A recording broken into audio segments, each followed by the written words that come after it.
Bien, buenas tardes muchachos. Vamos a iniciar la clase correspondiente al día de hoy. Imagino que ya se está viendo las diapositivas pertinentes. Espero que sí, cualquier cosa me avisan. ¿Ya?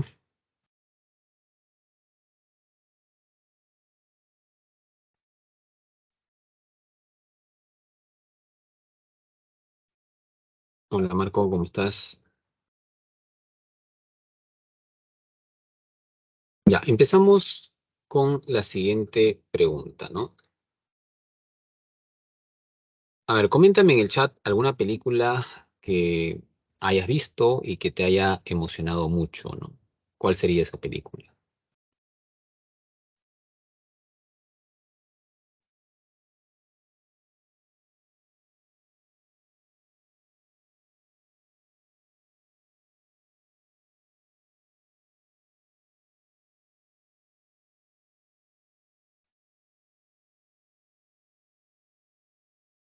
¿No? ¿No has visto películas?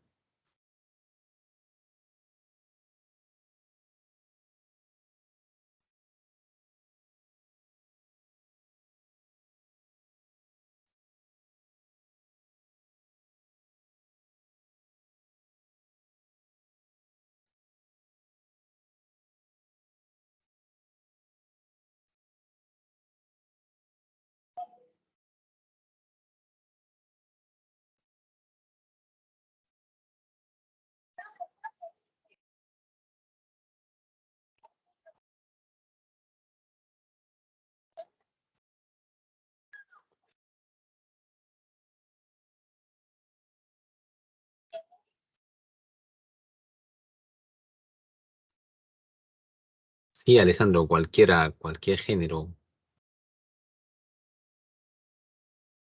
Me sorprende que todos los conectados ni uno me diga una. Qué raro, digo, ¿no? Qué raro. Nunca han salido de su casa, nunca he ido a un...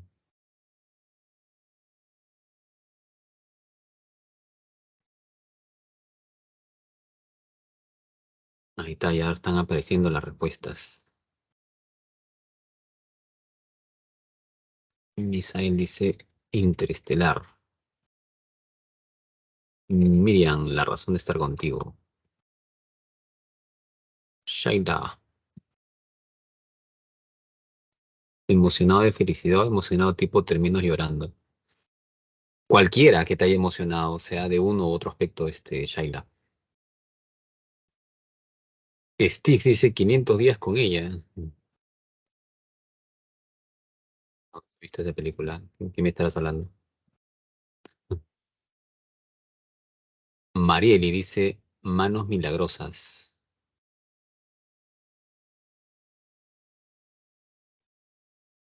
Ya. A chico, dice Nicole.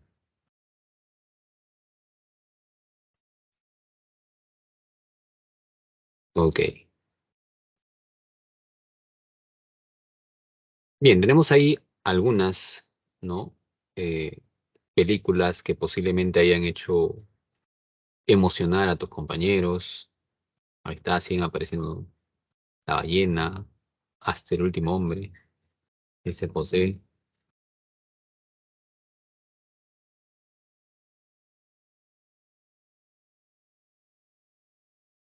Ok. Ahí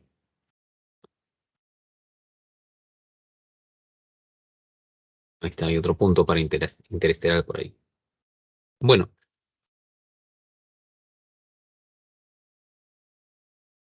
¿qué será una emoción? ¿No? Eh, Siempre las emociones nos llevan a sentirnos bien. ¿Qué clases de emociones hay, por ejemplo? Eh, ¿Será lo mismo una emoción que un sentimiento? Esos son algunos de los temas que vamos a abordar el día de hoy, ¿no? Y más, hay una película que tiene mucho que ver con las emociones, imagino que también la han visto. eh, bueno, en todo caso con emociones básicas, ¿no? Que relata un poco en esa trama, ¿no? Las diferentes emociones que pueden existir a la vez en el ser humano.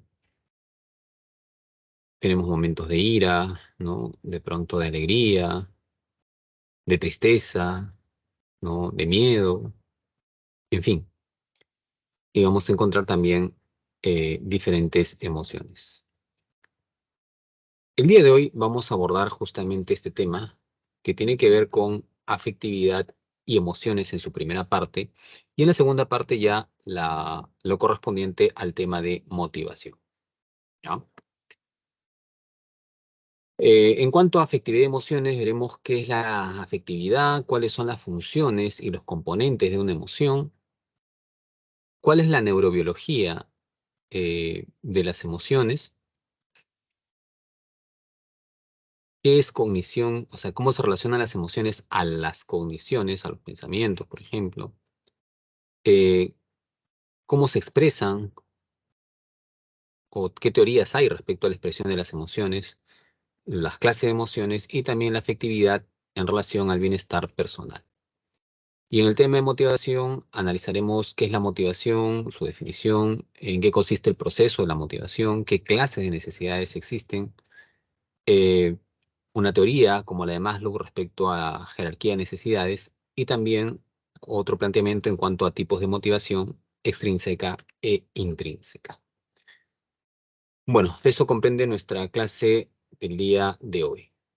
Bien, empezamos entonces con el tema de afectividad. Es un afecto. ¿Por qué se dice que algo te afecta? No, no solamente puede ser en sentido favorable, sino también en sentido perjudicial. Algo nos puede afectar en un grado, digamos, que nos genere agrado o en otros aspectos nos genera desagrado. Por ejemplo, decía tu compañera, ¿no? Profesor, decía, ¿qué película? ¿Una que me haya hecho quizás carcajear o una que me haya hecho llorar? En cualquiera de esos aspectos son emociones, porque las emociones te van a llevar o bien hacia lo que viene a ser algo agradable o bien hacia algo desagradable. Son afectos que se van generando. Entonces, siempre los afectos van a estar surgiendo ante cómo vamos interactuando en el entorno. A veces tenemos necesidades que vamos satisfaciendo y nos sentimos de pronto pues a gusto, o a veces hay necesidades o metas o deseos que no logramos satisfacer y posiblemente reaccionamos, ¿no? Con desagrado en ese aspecto. Entonces los afectos siempre van a tener esa valencia, ¿no? Nos van a llevar siempre a un aspecto o agradable o desagradable. Eh, y también hay características en cuanto a la intensidad, ¿no? Que tiene un afecto, por ejemplo, que lo vamos a ver con más detalle en estos estados afectivos. Es importante poder diferenciar estos estados afectivos, ¿no? Por ejemplo, eh, ¿qué es una emoción? ¿Qué es un sentimiento? ¿Qué es una pasión? ¿Y qué es un estado de ánimo? Analicemos ello.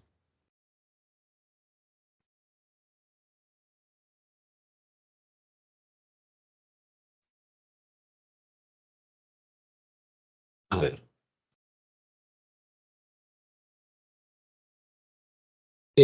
A ver, ¿cuándo te emocionas tú? ¿Qué es cuando tú te emocionas? ¿Ante qué? Agarra también el chat,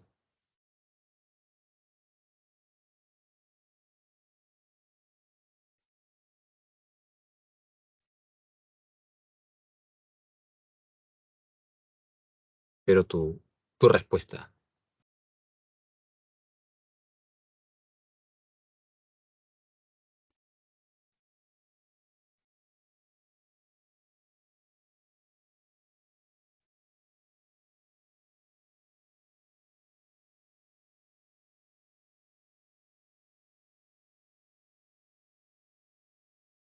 Carolina dice, con alguna sorpresa. Ya, la sorpresa es una emoción, pero ¿qué te produce la sorpresa? O cuando tú recuerdas que algo te ha producido sorpresa. ¿Prefieres algo que te hayan dado, un regalo o algo así?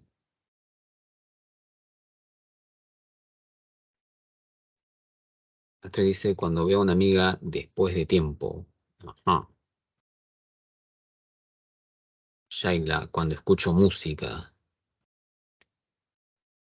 Ujú. ¿Ya? ¿Qué más?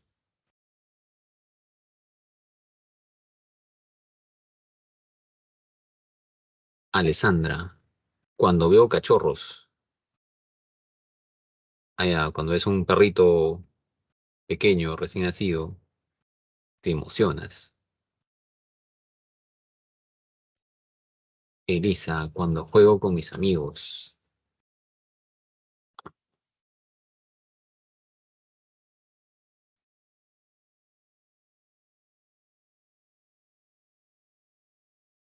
Misael dice, cuando veo una película de terror.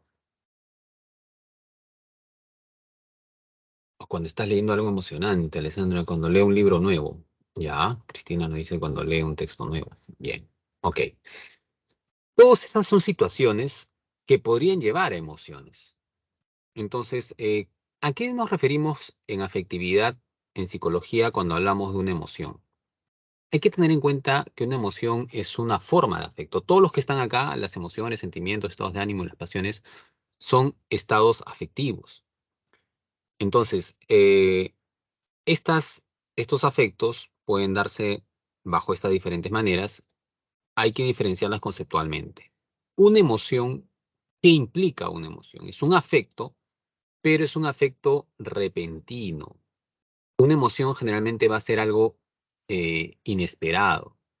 Una emoción es algo, de cierta manera, que se produce con gran intensidad. Intensidad acá se refiere a que se presenta con fuerza, ¿no? Las emociones son intensas. Y tan fuerte, con tanta fuerza se pueden presentar que pueden provocar reacciones fisiológicas. Una emoción provoca reacciones fisiológicas.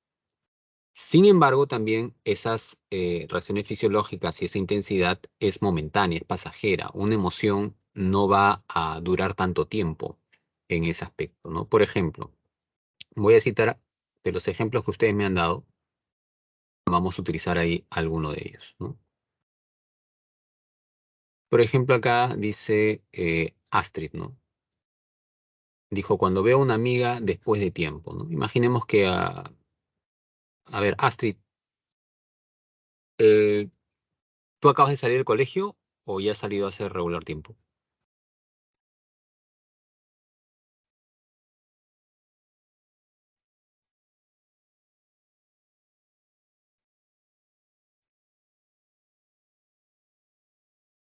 Astrid Álvarez.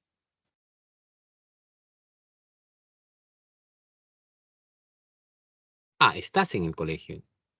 Ah, mira, ya. Entonces tú estás pasando a quinto, imagino. O diciendo, estoy pasando a cuarto o a tercero. Ujú.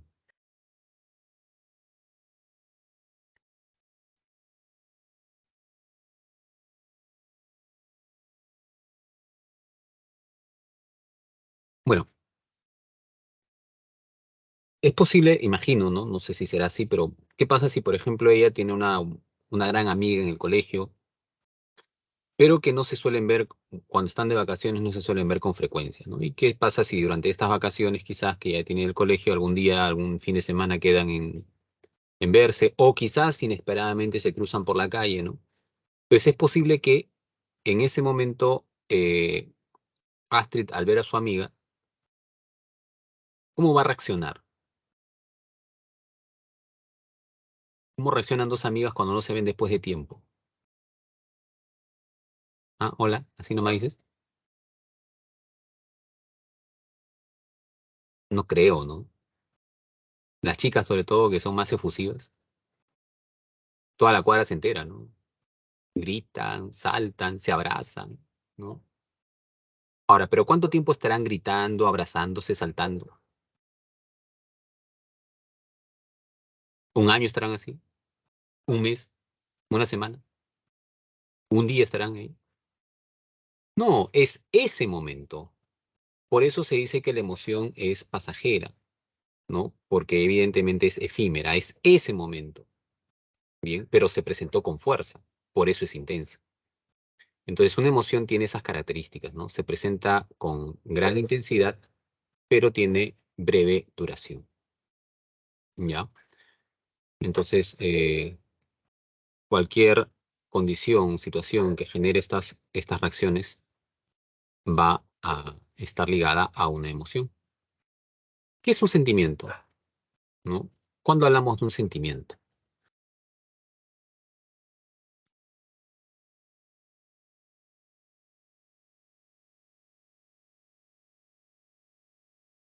le vamos a llamar al azar.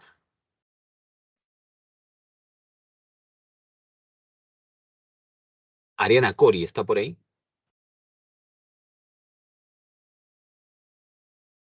Se participaron, los que no los estoy viendo.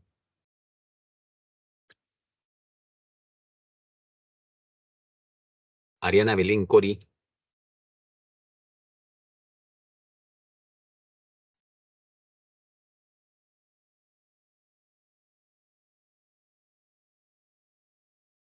¿Está?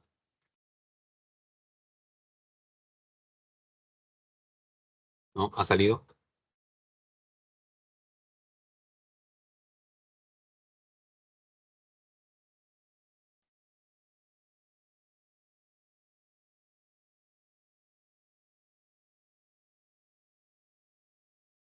Muy bien, me fui.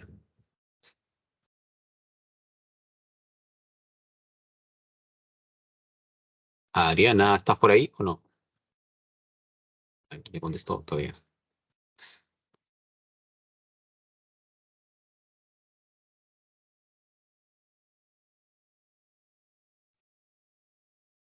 Ha salido, creo, ha salido.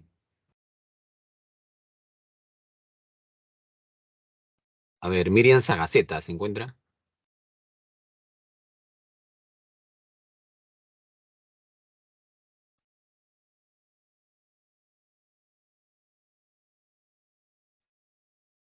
Miriam Sagaceta. Ah, ya, yo pensé que tampoco estaba, te había sido con Ariana. Ya. Miriam, ¿con quién vives tú?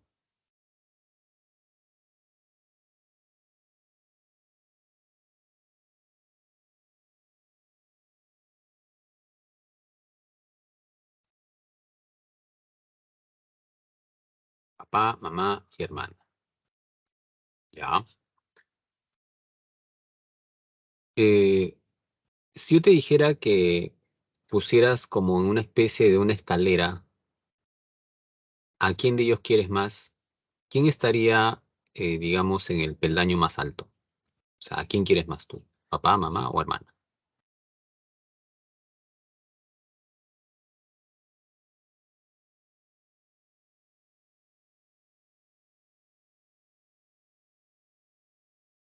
Mamá. Eh, ok, ¿tú naciste queriendo a mamá?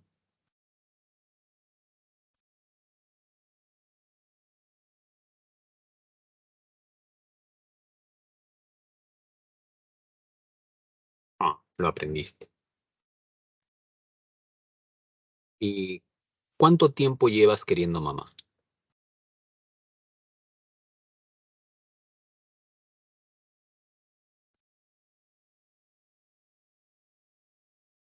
Prox. Desde que tienes uso de razón. Ah, interesante. Se puede razonar con Miriam, qué chévere. Justo quería, mira, me ha dado justo las respuestas que encajan justo con lo que vamos a explicar. Gracias, Miriam. Mira, el hecho que ella diga, por ejemplo, ese cariño, ese amor que le puede tener a su mamá, eso es un sentimiento, eso no es una emoción. Es un sentimiento porque no es que cambie de un día para otro. Un sentimiento tiende a ser estable, un sentimiento tiende a ser duradero. No significa tampoco que necesariamente sea eterno, ¿no? Porque depende mucho de la interacción, cómo se va dando. Eh, y un sentimiento también tiende a ser poco intenso, o sea, no tiene la intensidad que tiene una emoción. Mientras una emoción es pasajera, un sentimiento es duradero. Mientras una emoción es intensa, un sentimiento tiene poca intensidad. Y prima el componente subjetivo porque prima un poco el aspecto de la experiencia que tiene el sujeto, ¿no? En ese sentido. Eh, un sentimiento, como bien lo dijo por ahí tu compañera Miriam, Cuando dice, llevo queriendo mamá desde que tengo uso de razón, cuando uno tiene uso de razón es porque tiene cierto nivel de conciencia. Un sentimiento es consciente. Entonces, tú eres consciente de a quién quieres o a quién no quieres. Bien, un sentimiento, por lo tanto, no es que nazca contigo. Si a ti te han dicho, te amo desde el primer momento en que te vi, y tú te lo creíste, bueno, te han engañado, pues no. Nadie te va a amar desde el primer momento. Es simplemente un adorno verbal, ¿no? En ese aspecto, ¿no? Eh, las personas, para formar sentimientos, como también lo dijo tu compañera, se van aprendiendo, ¿no? O sea, los sentimientos no nacen con uno, se aprenden en función a la interacción que vas teniendo con esa persona. O sea, puede haber un impacto a primera vista, pero eso no es amor, pues. Bien.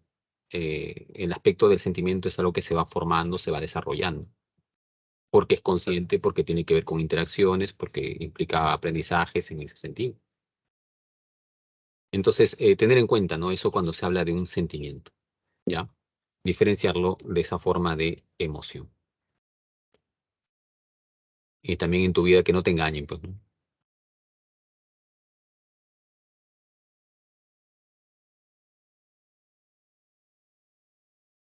Las pasiones ya son procesos afectivos que a diferencia de los otros procesos tienden a ser muy intensos.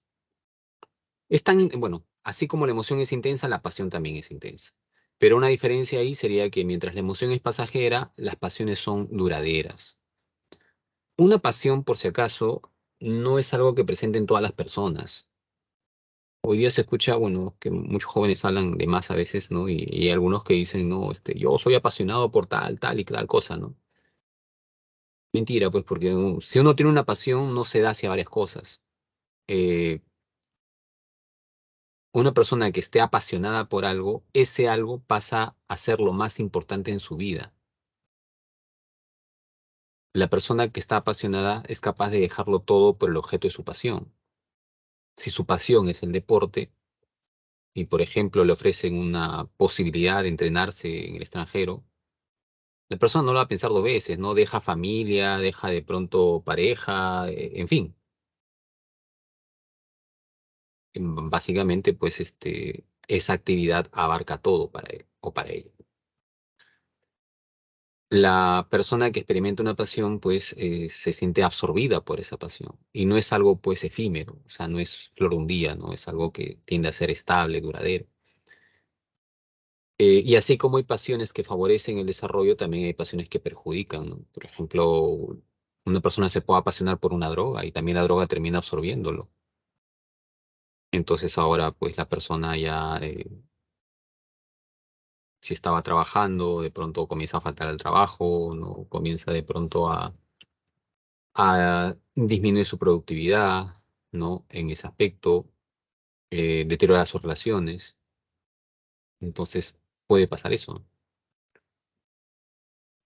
Siempre que hay una pasión, la pasión tiende a ser absorbente, dominante en la vida de un sujeto. Por eso se dice que la pasión es, pues, muy intensa y es de prolongada duración. ¿Y qué implica un estado anímico?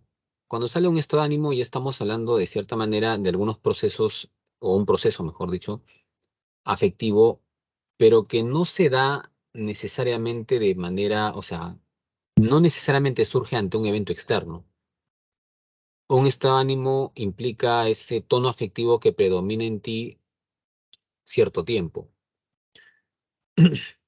Es más duradero que una emoción, sí, no tanto como una pasión, no tanto como un sentimiento, pero es más duradero que una emoción.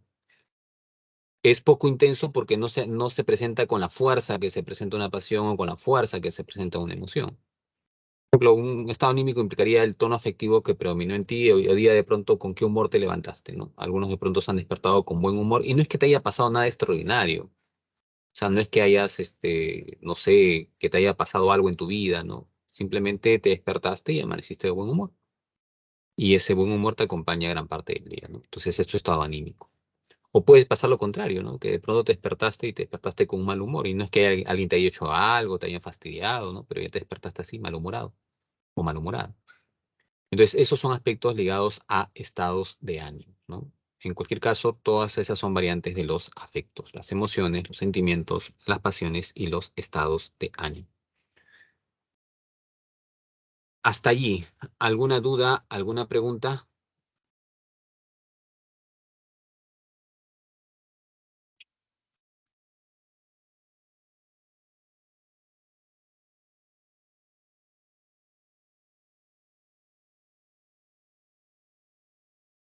Los leo. ¿Dudas, preguntas?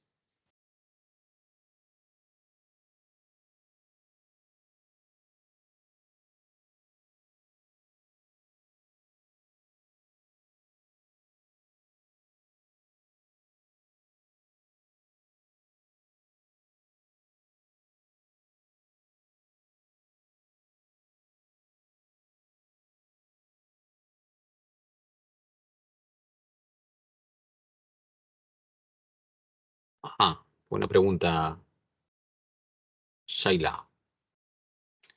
Nos dice, ¿se puede vivir sin una pasión? Claro, o sea, lo que pasa es que estamos muy, ¿cómo te diría? Estamos muy habituados a utilizar términos un poco a veces la gente como para ufanarse, ¿no? Y, bueno, no debería ser así, pero ¿no? Por algo también actualmente abundan los youtubers, abunda la gente que quiere ganar plata fácil, sin mayor esfuerzo en ese aspecto, ¿no? Entonces, vivimos en un mundo un poco superficial en ese sentido, ¿no? Eh, Actualmente, ¿no? Y a lo que voy con esta pregunta que tú haces es porque tú dices, ¿se puede vivir sin una pasión? O sea, una pasión no es necesaria para, o indispensable para, para todas las personas, para algunas personas. Porque vuelvo a repetir, esa persona que tiene una pasión, la pasión termina dominando su vida en ese aspecto. Tú puedes vivir con un sentimiento o una carrera, pero no necesariamente es una pasión, ¿no? La pasión implica que eso a lo que te apasionas dirige tu vida y no habrá nada más importante en tu vida que el objeto de tu pasión.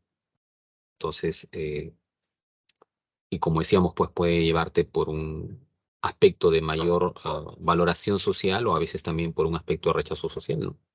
Un adicto es un apasionado, pero es un apasionado que evidentemente pues se hace daño, ¿no? Y puede hacer daño también a la sociedad en ese aspecto. Entonces, no necesariamente veamos que, qué bueno que hay que tener pasiones, no, depende, pues, ¿no? Ahora, si tu pasión es una pasión constructiva, que te ayuda, te desarrolla, pues, está bien. Eh, por ahí, no sé si he aclarado tu duda, Shaila.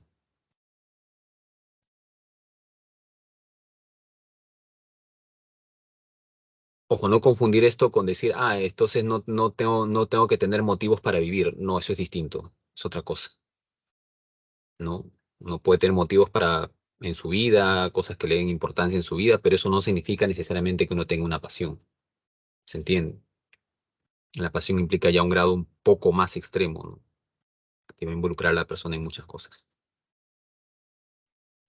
Bueno, eh, seguimos.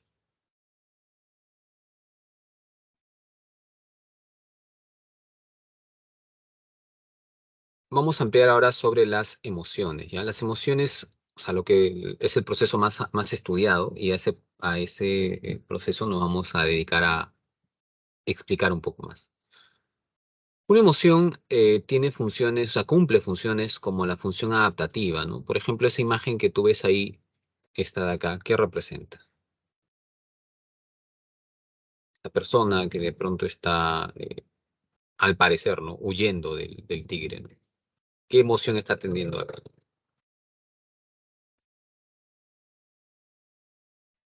¿Cuál será su emoción? Está clarita ahí, ¿no? ¿Cuál es?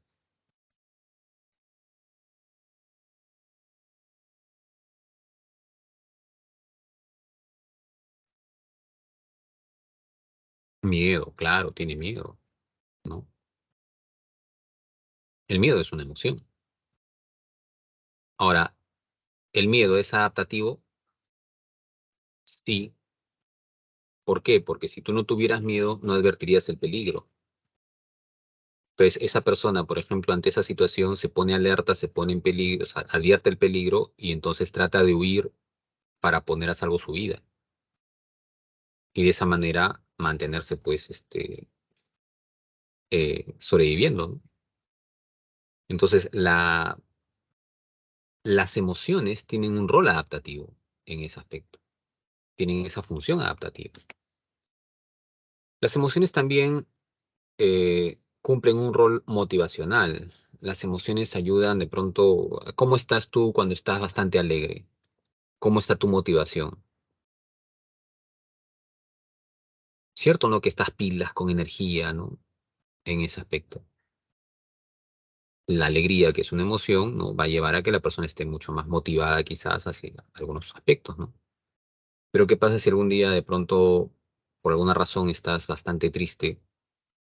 eh, Posiblemente estés más decaído, más decaída, ¿no? En ese aspecto. Entonces también tu motivación como que disminuye, ¿no? Los afectos, por lo tanto, en este caso las emociones, se relacionan mucho al ámbito motivacional también, en ese aspecto.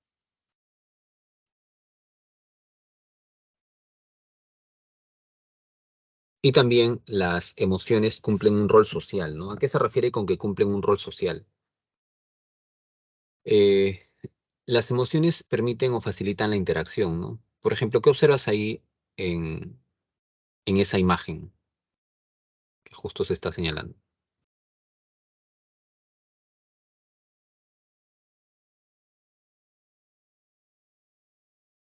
¿Qué será? ¿Qué será? Un niño triste. Ya. Ok, claro, el niño está triste y ¿qué pasa en la otra persona?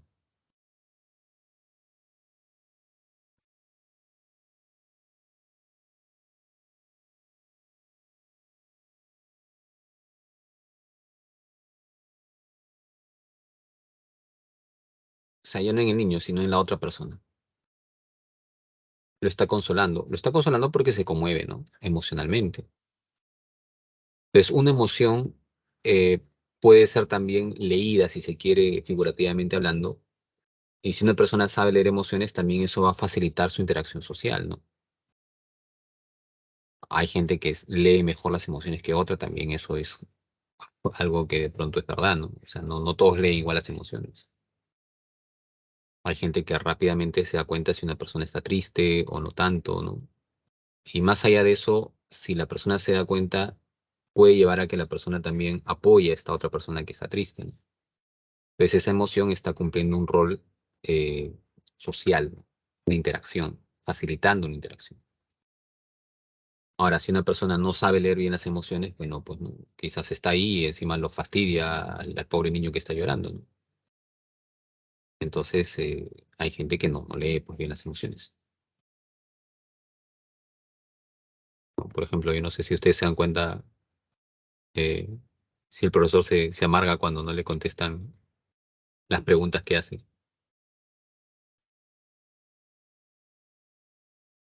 o cuando me dejan en visto, ¿no? Cuando me dejan en visto. Si alguien sabe leer, comienza pues a responder. Alguien sabe leer la emoción, me refiero.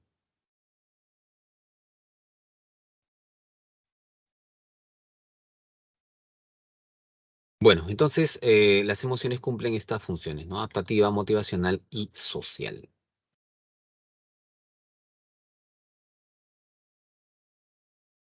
Tienen también componentes las emociones, ¿no? Componentes subjetivos, conductuales y fisiológicos. ¿A qué se refiere esto? A ver, ah, quisiera un voluntario o voluntaria, ¿quién dijo yo?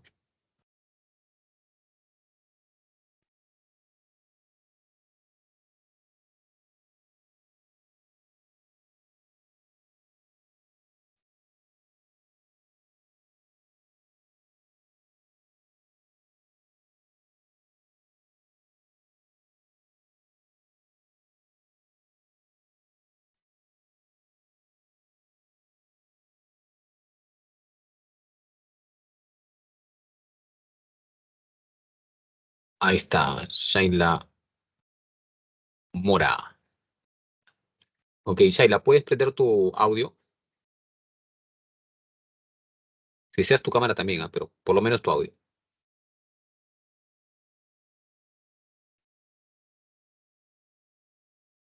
A ver, dale.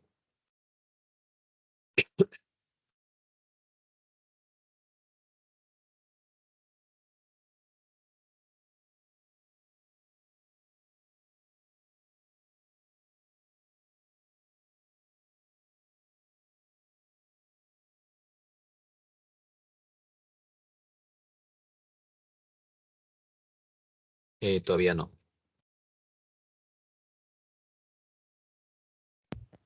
Buenas tardes, ¿ahora sí se escucha? Ahora sí se escucha. Ok. Ok. ¿Qué tal, Shaila? ¿Cómo estás? ¿Shaila o Rosaluz? Ah, ¿Cómo te prefiero llamas? Shaila. ¿Prefieres Shaila? Sí. Shaila, ¿qué edad tienes? 18. Ya. Dime, ¿a qué le tienes miedo? A muchas cosas. No Dime sé, algunas. a fallecer y a las cucarachas. Ya. No voy a trabajar con el ejemplo de fallecer, pero sí con las cucarachas. ¿Alguna vez imagino que has estado expuesta a una cucaracha? Sí. Eh, ¿Y cómo? A ver, cuéntanos un poquito tu experiencia. ¿Cómo así fue? ¿Dónde estabas? ¿Qué pasó? ¿Cómo reaccionaste? Mm, bueno, depende. Si estoy sola, tengo que armarme de valor para matarla, ni modo que la deje ahí. Pero si hay alguien en mi casa, corro a pedir ayuda. Si alguien más la puede matar por mí, porque es que más que el miedo, tengo asco a las cucarachas. Ah, te da asco más que miedo. Sí. Ya. Y cuando tú ves una, ¿notas alguna reacción en tu cuerpo? Me suele faltar el aire. Ya. Ok. Y Y también, lo otro que haces es gritar, me dices, ¿no? sí. Y correr a buscar ayuda. Ujú. Ya. Y esa experiencia, bueno, si te da asco, imagino que es una experiencia para ti desagradable. Sí. Eh, no postulas a biología, ¿no? ¿O sí? A medicina. Ah, medicina. Bueno, medicina puede ser, pero biología hay algunos que... En fin, ya. Ahora, el aspecto este bueno, fallecer es un temor a futuro, ¿no? O a lo que pueda pasar. Salvo que hayas estado expuesta a una situación difícil, imagino, no sé, quizás en la pandemia estás expuesto a una situación así muy cercana de alguien que ha fallecido. Ah, sí, mi papá ¿Estuvo cerca o falleció? falleció. Uy, lo siento. No se preocupe. Entonces, imagino que a partir de ahí también, o ya se ha intensificado un poco más ese temor, ¿no? Porque obviamente ahí uno tiene una vivencia personal que Ujú. genera todo un campo de emotividad. Bien. Bien, Shaila, muchas gracias por tu colaboración, tu intervención y Ok, tu, de nada. tu aporte a Gracias. la clase.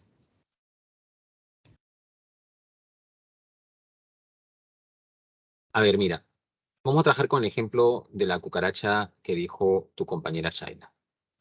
Las emociones siempre tienen estos tres componentes: componente subjetivo, conductual y fisiológico. Fisiológico implica cualquier reacción orgánica involuntaria que surge cuando uno tiene una emoción. Pregunto, en el caso de Shaila ante la cucaracha, ¿qué dijo ella? ¿Qué le generaba? ¿Cuál sería el componente fisiológico ahí de esa emoción?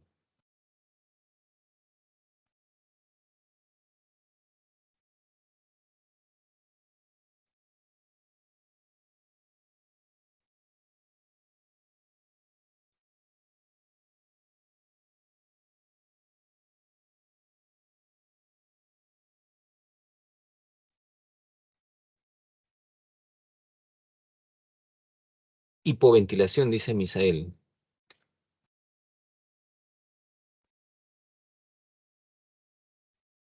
Ya, es hiper más bien, ¿ah? Claro, porque lo que está haciendo es faltar el aire, ¿no? Cuando le falta el aire es porque de cierta manera la persona comienza a tener esa forma de, ¿no? De cierta manera en ese aspecto, ¿no? Siente esa... falta ahí de aire. Pero, vale, o sea, ese es el componente fisiológico porque es la reacción orgánica que está teniendo, ¿no? No es que ella quiera reaccionar así. Su mismo cuerpo, su mismo organismo reacciona de esa manera. Es posible que si también le tomamos la presión, posiblemente se vea un cambio en su presión arterial, ¿no? Es posible. Entonces, esas son reacciones fisiológicas, componente fisiológico de una emoción. Pero también ella dijo que pasaba algo cuando veía la cucaracha, ¿no? ¿Cuál sería el componente conductual que ustedes denotarían en Shaila cuando está expuesta frente a las cucarachas?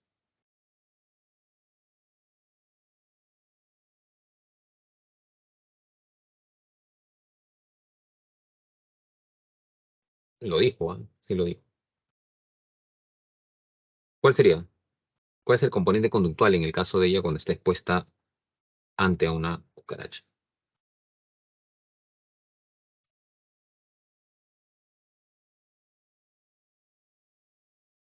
Ajá. ¿Qué implica el componente conductual? Es una acción observable.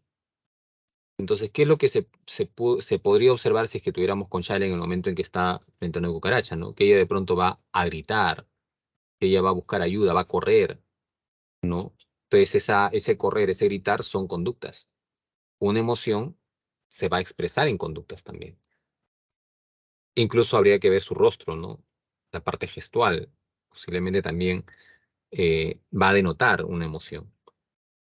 Y el otro es el componente subjetivo. El componente subjetivo implica, o sea, sería un poco egocéntrico pensar que de pronto porque yo tengo miedo a las cucarachas, todos le van a tener miedo, ¿no? O porque yo alguien tiene miedo a un gato, todos le van a tener miedo a los gatos, ¿no? No es así.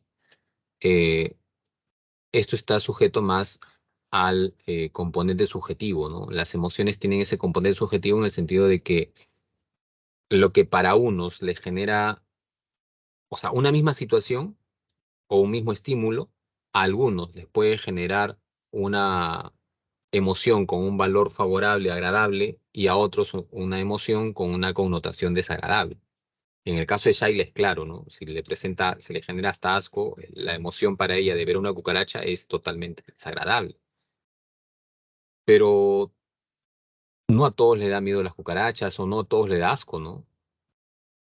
Yo estoy seguro, no sé si alguno de ustedes, pero hay niños, y no solamente niños, también a veces personas mayores, que están contentos viendo las cucarachas, ¿no? Sacando de las patitas incluso, ¿no? En ese aspecto, o acercándose, ¿no? A mirar, ¿no? Más de cerca, analizar, ¿no? A este insecto. Entonces, a esas personas no le dará miedo, no le dará asco, ¿no? Entonces, lo que para algunos es agradable, para otros puede ser desagradable. Bien, a eso se refiere el componente subjetivo de una emoción. ¿Se entiende? ¿Hasta ahí alguna duda, alguna pregunta?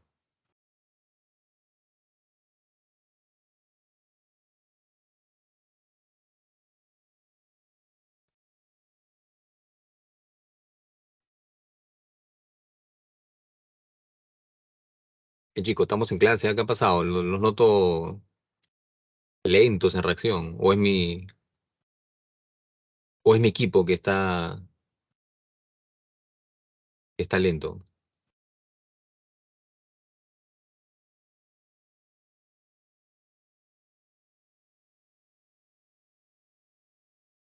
A ver,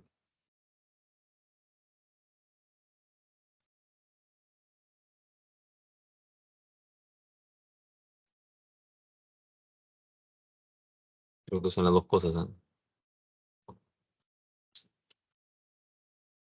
Ya veo la respuesta de Lisa y de Misael.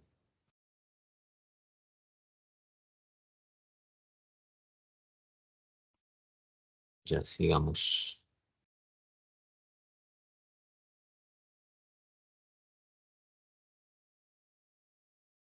Otro punto que abordar es lo referente a la neurobiología de las emociones. ¿A qué hace referencia esto, no? O sea, esto lo hemos visto de cierta manera en la primera clase del curso. ¿Te acuerdas tú cuando se hablaba de emociones y te dije, cada vez que esté presente una emoción, asocia al sistema límbico? El sistema límbico es este conjunto de estructuras de órganos que en conjunto actúan en la función emocional. Bueno, ese sistema tiene varios órganos, ¿no? Y dentro de ellos, los principales en relación a la emoción son dos, la amígdala y el hipotálamo. La amígdala cerebral, ¿sí? Es una estructura que va a permitir, o sea, cuando tú estás frente a una situación emocional, cuando tú estás experimentando una emoción, esta amígdala va a incrementar su actividad. Por ejemplo, ¿alguno de ustedes los han asaltado?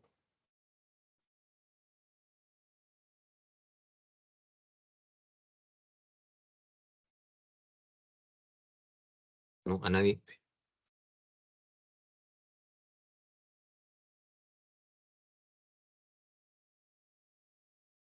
¿A ninguno de ustedes lo han asaltado alguna vez? Qué bueno, ¿ah? Porque decía yo, estamos en otro país, porque en el nuestro, lamentablemente, es algo cotidiano.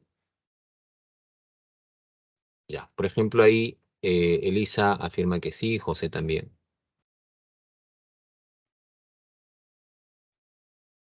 Yaina dice, me robaron, pero sin darle cuenta. No entendí, ¿cómo es eso?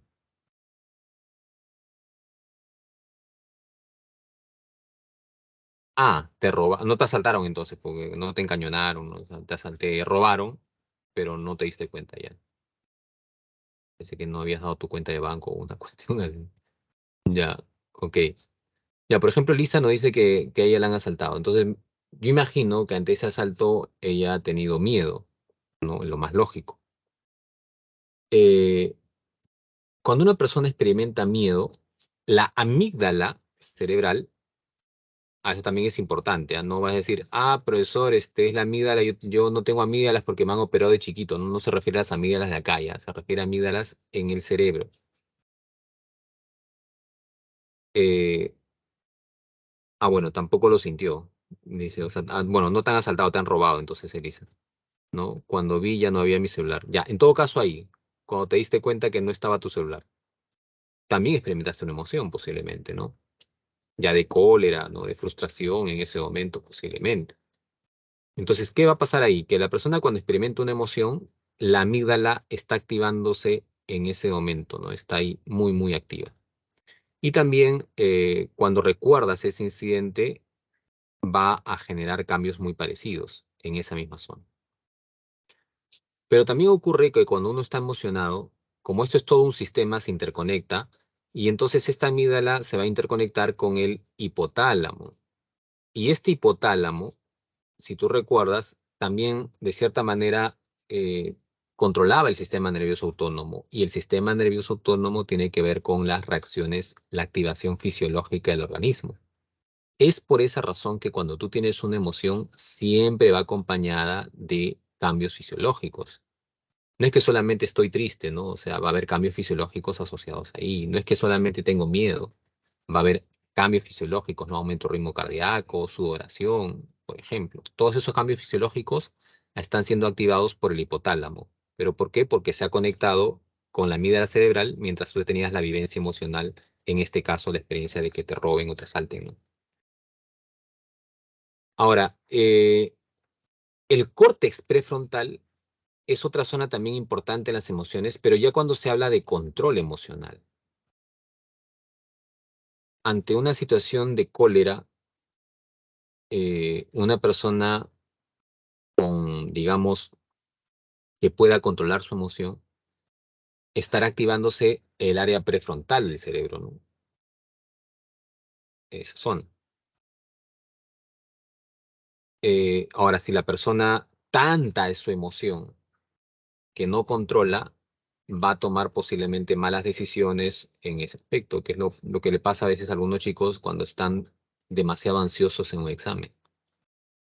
Y entonces, por más que hayan estudiado, esa ansiedad los lleva de pronto pues a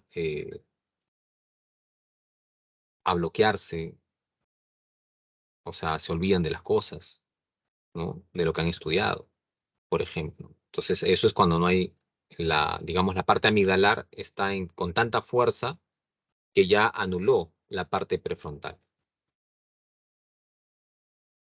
En cambio, si todavía hay cierto control, la parte prefrontal que tiene que ver con razonamiento, conciencia, va a permitir manejar la emoción en ese sentido, ¿no?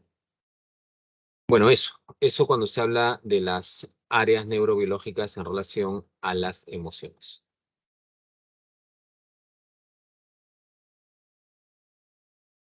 Otro punto también a abordar acá es el tema de cognición y emoción. Entonces, cuando hablamos de cognición y emoción, esto hace referencia, ¿recuerdas tú en la clase pasada? La teoría cognitiva que se vio en el tema de aprendizaje. Los cognitivos siempre te decían, ¿no? Que entre estímulo y respuesta hay un organismo. Entre estímulo y respuesta hay un organismo que procesa información. Eso tiene que estar bien claro para poder entender esta parte, ¿no? O sea, los psicólogos cognitivos van a discrepar mucho con esto de decir es el estímulo que genera la emoción. No, los psicólogos cognitivos dirán que entre estímulo y respuesta emocional hay un organismo que valora, que interpreta, que piensa, ¿no? Que le da un significado a las cosas. Por eso es cognitivo, o sea, porque en otras palabras te dice mucho del sufrimiento o mucho de la emoción que tengas dependerá de la forma como estás interpretando las cosas en ese aspecto. Eh, y acá vamos a encontrar dos planteamientos para recordar. Uno es el de Sachter y el otro es el de Lazarus principalmente, ¿no? Que hay que recordar el de Lazarus sí o sí. El de Schachter también como referencia, ¿no? Porque Schachter y Singer hicieron algunos experimentos en los cuales encontraron que ante la presencia de un estímulo, lo que va a pasar es que en el sujeto, de forma simultánea, se va a dar activación fisiológica, el sujeto se va a percatar de su activación fisiológica. Y también el sujeto puede darle una interpretación a lo que está ocurriendo.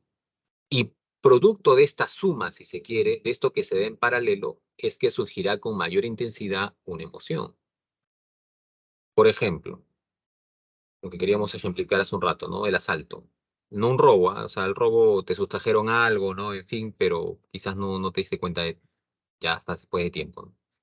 Pero un asalto en el que alguien te amenaza de pronto con un arma, una pistola, un objeto punzocortante, en fin, eh, posiblemente lleve a que en ese momento tú al percatarte de que estás siendo asaltado, inmediatamente aumente tu ritmo fisiológico, o sea, tu activación fisiológica. Y esto que aumente tu ritmo cardíaco, que sudes, lo vas a notar rápidamente. Entonces, te das cuenta de las condiciones fisiológicas que está ocasionando este evento. Pero además también puedes etiquetar esto como una situación de alto riesgo o peligrosa. Y la suma de este etiquetaje cognitivo con la valoración fisiológica que le está dando el sujeto va a generar que la persona sienta con mayor intensidad la emoción, ¿no? Entonces hay personas que cuando están en una situación de asalto, respuesta emocional totalmente en blanco, ¿no? O sea, no tienen a hacer absolutamente nada, se quedan en shock, paralizados, ¿no? En ese aspecto. Eh, Hay otros que no, depende un poco, ¿no? Pero exacto diría que para que el sujeto dé una respuesta, hay que analizar que primero se dio cuenta de sus síntomas fisiológicos y que además le otorgó una valoración cognitiva a lo que le estaba sucediendo en ese momento. La teoría de Lazarus nos dirá que entre estímulo y emoción en el sujeto se realiza, en el organismo, en el sujeto se realiza una evaluación, bueno, una doble evaluación, la evaluación primaria y la evaluación secundaria. ¿Cómo es eso? Evaluación primaria se refiere a cómo el sujeto percibe la situación, al grado de amenaza de la situación. Y la evaluación secundaria se refiere a cómo el sujeto percibe su capacidad de afrontar la situación.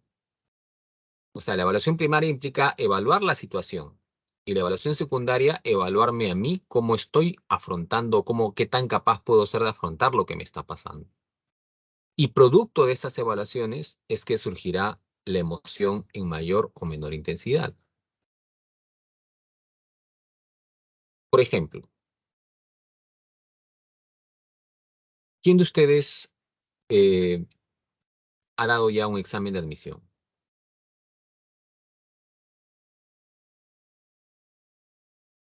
Ah, Sebastián dice, a mí me asaltaron el 18 de enero por casa de mi suegra para el día de su cumpleaños. Ah, su ya tiene suegra, Sebastián, ¿te casaste ya? Ya, y vos, ¿sí? ¿Tienes hijos también, Sebastián? Tienes suegra, Sebastián.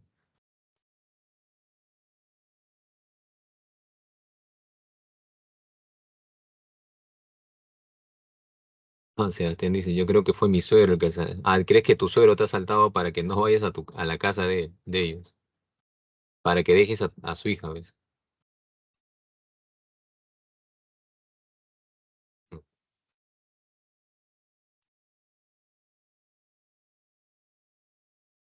Mucha confianza, pues, Sebastián, ya ves.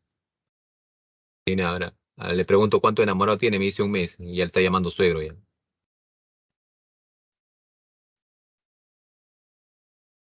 Bueno, mi pregunta era, ¿quién ha postulado, quién ha dado un examen ya antes? 7 meses no es nada, pues, Sebastián.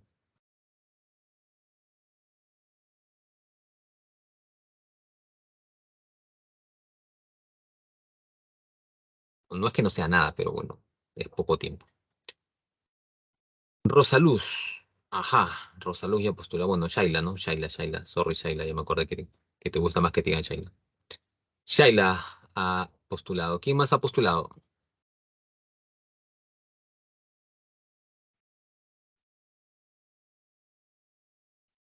¿Solamente Shaila? No creo que solamente Shaila haya postulado. De hecho, ¿qué ha pasado? ¿Están durmiendo? ¿Están, se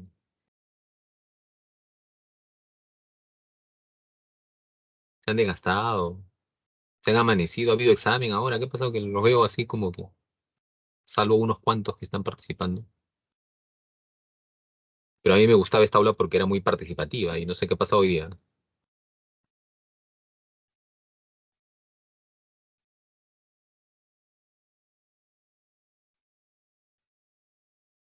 En la hora de lonche. Ya, pero que termine rápido su lonche, porque ya después ya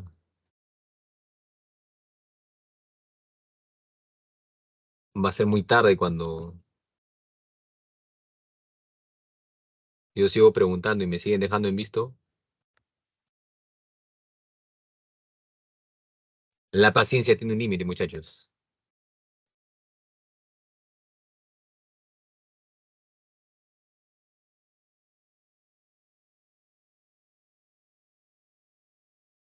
Ya, bueno, vamos a trabajar entonces con Shaila nuevamente. Shaila, muchas gracias por tu intervención. Creo que eres una de las pocas que está participando continuamente el día de hoy.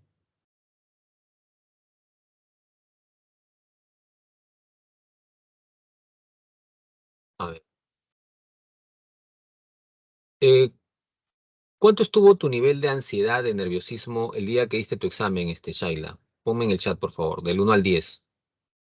¿Cuán nerviosa estabas?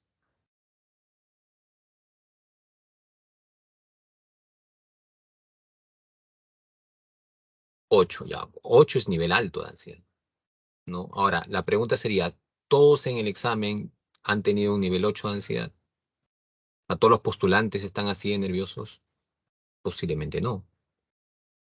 Bueno, no posiblemente, es casi un hecho que no. O sea, hay algunos que van a estar también así en 8, hay otros que de pronto estarán en nivel 3, otros en nivel 5, ¿no? Varía.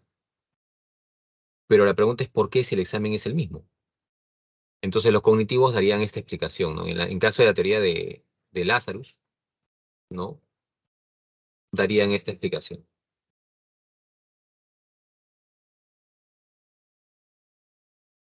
El estímulo es el examen.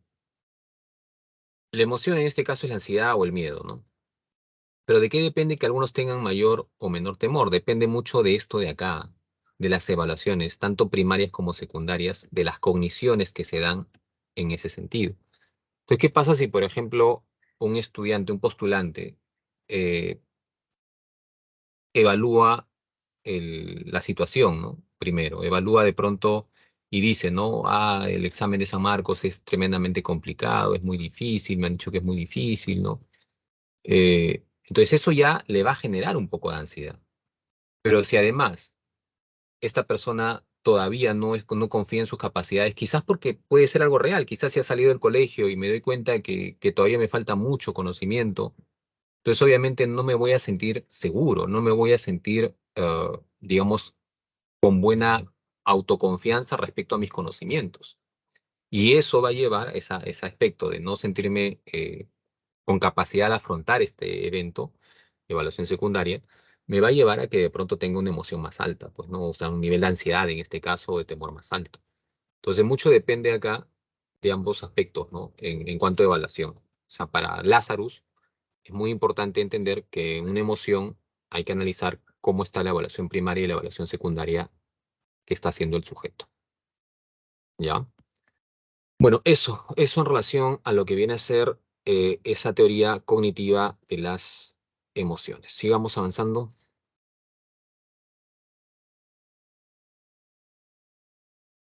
Otro planteamiento tiene que ver acá con la expresión de las emociones, ¿no? Acá vamos a encontrar dos planteamientos importantes, la teoría de Darwin y de Paul Ekman, ¿no? Darwin nos hablaba acerca de ese mismo que tú conoces, de la lucha por bueno, teoría de la selección natural, lucha por la sobrevivencia, en fin, solamente los más aptos sobreviven. Él mismo eh, investigó el tema de las emociones y entonces postulaba él, o sea, digamos que mantiene una postura al respecto de que las emociones tienen un rol adaptativo, ¿no? Algo que ya explicamos antes. Toda emoción cumple un rol adaptativo. El miedo para advertirte del peligro, de pronto el asco, ¿no? Que estábamos hablando también hace un momento, también es una emoción que te permite adaptarte, porque si uno, por ejemplo, come un alimento descompuesto, evidentemente su vida se pone en riesgo, ¿no? Entonces, las emociones tienen un porqué en ese aspecto. Y lo otro que nos habla Darwin es también que hay una similitud en el lenguaje facial y corporal de los chimpancés con el ser humano. Tú ves ahí la foto, ¿no? Esa foto fue, digamos, es una representación de la investigación que hace Darwin, donde encuentra los gestos muy parecidos, si te das cuenta, ¿no? En las diferentes emociones, el rostro muy parecido, la expresión del rostro muy parecida, tanto en el chimpancé como en el ser humano. Entonces eso lo llevó a postular que había una universalidad del lenguaje facial y corporal, ¿no? Esto sería corroborado mucho después por el señor Ekman, ya de manera viajando a diferentes lugares. Ekman se percata pues que hay emociones que se presentan de igual forma en diferentes culturas, seas tú europeo, seas africano, estés en América, ¿no? A pesar de diferente variabilidad cultural, hay emociones que se presentan de manera muy semejante, ¿no? Entonces, eso fue lo que encontró Ekman. Y en función a eso es que se va a dividir las emociones en emociones primarias o básicas y emociones secundarias o sociales. Las emociones primarias son estas que tienes acá. Estas emociones primarias son emociones que no dependen de la cultura, que se van a presentar universalmente en todas las culturas con la misma expresión facial. Bien. Eh, en cambio, las otras emociones sí requieren de aprendizaje. Estas de acá no, pero estas, por eso se llaman secundarias o sociales, sí requieren de aprendizaje. Esto va a variar de acuerdo a la cultura, ¿no? Eh, son aprendidas. Nadie nace, por ejemplo, con culpa. La culpa es una emoción que se aprende en función también al contexto, a la forma como nos han criado, en fin. Eh, y eso marcará pues a un sujeto, ¿no? Qué tanta culpabilidad tiene, si está en un nivel, digamos, aceptable, normal, o de pronto por cualquier cosita se siente culpable, o de pronto no se siente culpable de nada y también es algo patológico, ¿ah? No tener culpa también puede ser algo patológico. O sea, si tú haces daño a alguien y no te sientes culpable, ¿dónde estamos, no? Como es ahí. jóvenes, ¿no? Que a veces van haciendo N cosas por las calles y bueno, pues, ¿no? Les da igual. Tiene que ver con la forma como se han criado, no les han enseñado, no han sentido de pronto culpa por sus actos, ¿no? Entonces, o no siento vergüenza también es otro aspecto, ¿no? Y sinvergüenzas hay por todos lados.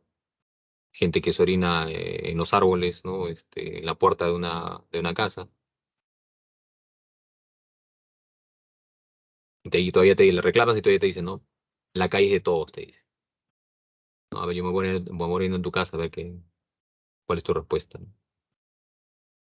Te das cuenta, o sea, hay gente que es así, sin vergüenza, pues, ¿no? Hay otros que tienen más. Eso no es algo con lo cual uno nazca, se va aprendiendo en el desarrollo del contexto sociocultural.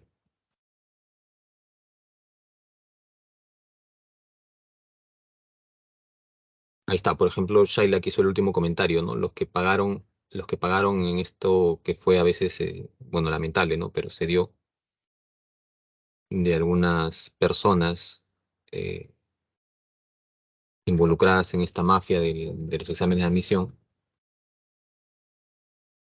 eh, bueno, la gente que hace eso no tiene remordimiento, pues no le da igual. No le importa el sufrimiento que tiene un estudiante que realmente merece ingresar, que realmente pues se ha esforzado, ¿no? Le importará muy poco contra que le paguen. No siente culpa por ello. Y el mismo estudiante también, ¿no? O no sé si llama al estudiante, ¿no? Pero ese que paga y que se presta para eso, ¿no? O sea, bueno, pues, ¿no? De cierta manera no está teniendo tampoco criterios mucho de valores, ¿no? Morales. O sea, la culpa está media relajada ahí, ¿no? Porque si no, no lo harían.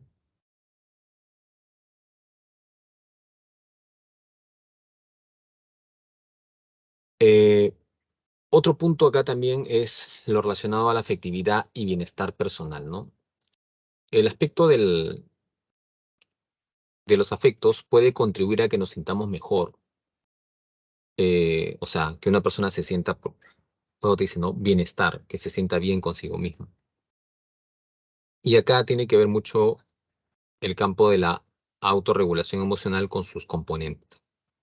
La autorregulación emocional implica pues que la persona sea capaz de manejar, controlar sus emociones y acá vamos a encontrar algunos componentes que facilitan el bienestar, ¿no? Por ejemplo, la adaptabilidad. La adaptabilidad implica tener cierta flexibilidad ante los cambios. Hay chicos que a veces son muy rígidos, chicos y personas, ¿no? En general. Y entonces cuando una persona es demasiado rígida, puede llevarla a deteriorarse a sí misma, ¿no? Ejemplo típico el de la pandemia, ¿no? O sea, yo he tenido casos en consulta de chicos que han dicho que ya luego arrepentidos, ¿no? Pero ya el tiempo pues se fue, ¿no? Chicos que han tenido de pronto 2 años de para en la pandemia, que salieron del colegio en el 2019 y que de pronto les ofrecieron, tenían las condiciones, no es que no tuvieran, ¿no? O sea, tenían el papá, la mamá, que de pronto les decía, no, hijo, estudia, ¿no? Virtual, pero hay que hacer algo, ¿no? Y el chico, no, yo no, yo voy a esperar, no me gusta esa clase virtual, yo voy a esperar que sea presencial, ¿no? Si no es presencial, no estudio, ¿no? Pensaron que eran 15 días, se han quedado 2 años, ¿no? De para prácticamente, ¿no? Ojo, que es distinto a aquel que no tenía los medios para estudiar, que es otra cosa, ¿no? Entonces, la adaptabilidad, a lo que voy es la persona que tiene esa flexibilidad para poder adaptarse, ¿no? A los cambios. Nadie esperaba la pandemia, no es culpa de tuya, de tu papá, ¿no? De la pre, ¿no? O sea, tuvimos que adaptarnos en ese sentido, ¿no? O sea, y mientras más rápido te adaptas, más rápido enfrentas la situación. Pero si no te adaptas, evidentemente, pues te genera malestar, ¿no? Entonces hay chicos que ahorita están arrepentidos de no haber estado preparándose en el tiempo en que pudieron, ¿no? Y han retrasado un poco su desarrollo, ¿no? Porque son prácticamente como 2 años al agua en ese aspecto. Eh, Autodominio tiene que ver ya con el ámbito de la persona que pueda controlar sus emociones, ¿no? Cuando sientes cólera, por ejemplo, ¿no? ¿Cómo haces para que esa cólera no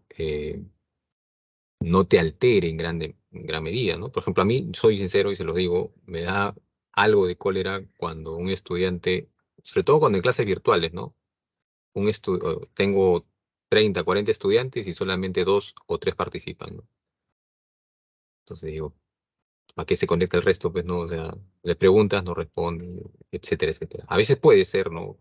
En alguno a tener una eventualidad, pero no creo que los 37 restantes tengan eventualidades, ¿no?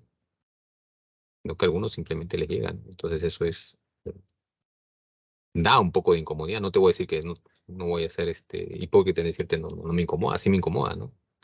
Pero hay que aprender también a manejar un poco eso, ¿no? En ese sentido, hay que aprender a dominar una emoción. La confiabilidad se refiere pues al grado de congruencia que presenta una persona en la forma como dice, como expresa las cosas, ¿no?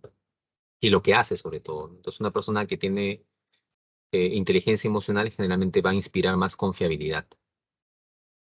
La innovación también va asociado al ámbito del bienestar personal y a la inteligencia emocional porque la innovación implica una persona que sea capaz pues de proponer ideas nuevas, de poder proponer soluciones a problemas, ¿no? ¿Y por qué? Porque puede ser muy fluida, ¿no? En sus ideas, porque no es rígida, ¿no? Entonces está su inteligencia emocional, su regulación emocional le facilita a ello. Y lo otro es la escrupulosidad, ¿no? La escrupulosidad tiene que ver básicamente acá con el asumir las consecuencias de los actos. O sea, la escrupulosidad eh, es algo que no va a estar presente en las personas que tienen ausencia de culpa, ¿no? O sea, una persona, tú has escuchado alguna vez, ¿no? Que digan, esa persona no tiene escrúpulos. Bueno, se refiere a que no se arrepiente de lo que hace, ¿no? Cuando hizo algo malo, ¿no? En ese aspecto, a eso me refiero. Un delincuente, por ejemplo, no tiene escrúpulos y los de ahora son peores que antes, ¿no? También hay que analizar eso, ¿no? Porque antes, claro, eran delincuentes, pero tenían un código, ¿no? No mato niños, no mato personas embarazadas. Ahora no les importa nada, ¿no? Eh, en el mismo barrio, ¿no? Decían, no me meto con la gente del barrio. Ahora no les importa, ¿no? Hasta por un celular te matan, ¿no? Entonces, ese aspecto tiene que ver con la escrupulosidad. La escrupulosidad implica a la persona lo contrario, pues, ¿no? La persona que no se pone excusas, la persona que asume las consecuencias de sus actos, la persona que responsablemente, ¿no? Asume las cosas en ese sentido. Bueno, eso en relación a lo que viene a ser ese punto. Hasta ahí, ¿alguna duda, alguna pregunta?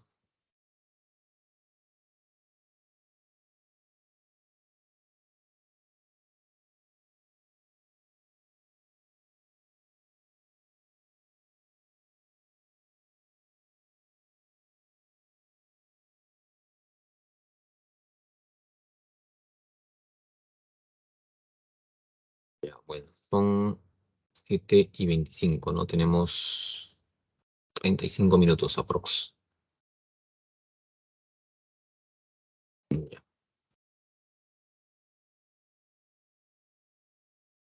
A ver, como lo noto cansados, voy a dar mi break ya de 1 minuto. Si en 1 minuto no estás pilas, asume las consecuencias de tus actos. ¿Estamos?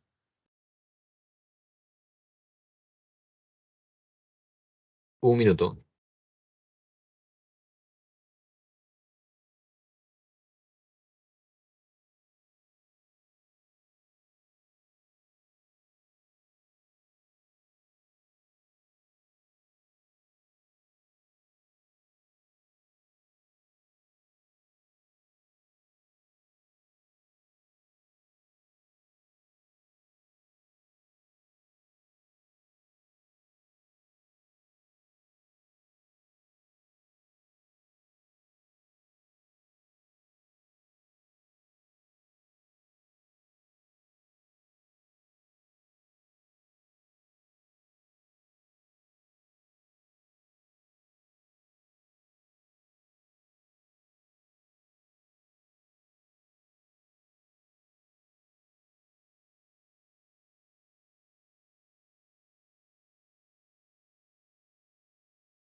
Ya estamos,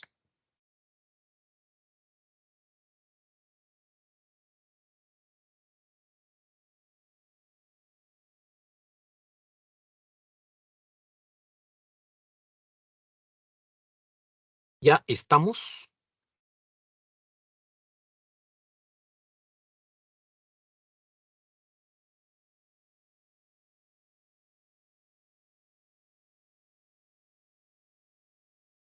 Y a ver, levántame tu mano, ¿ya? Si es que vas a estar en clase.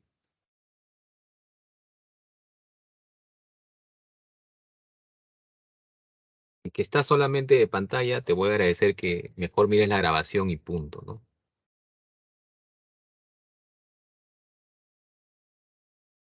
Después se quejan, ¿no? No, las clases virtuales no funcionan. No funcionan si ustedes no participan, pues muchachos. Es así de simple. O sea, es así de sencillo, ¿no? Yo supiera que estoy haciendo una mala clase, te entendería. Pero estoy tratando de hacer una buena clase, pero no me responden, no me dicen nada, no, no se pasa, pues, ¿no? O sea, ¿para qué se conectan entonces?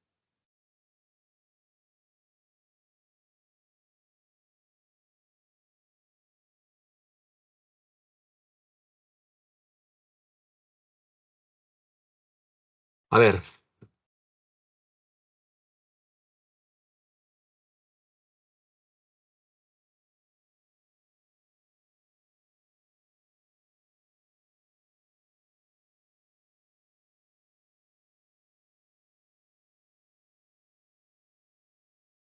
han sido 13 como los de la Isla del Gallo. 13:35.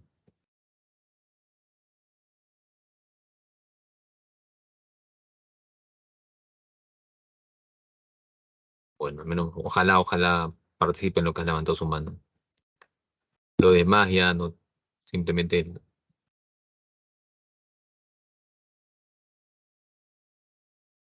el examen les dirá.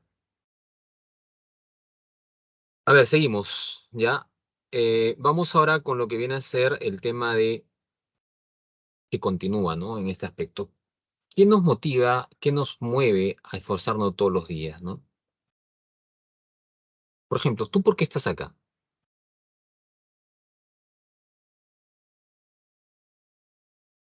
Coméntame en el chat, ¿por qué estás acá? ¿Por qué, mira, un día 23 de febrero estás a las 7:30 de la noche, ¿no? Eh, conectado a una clase virtual. A ver, coméntame en dos, tres palabras, ¿por qué estás acá?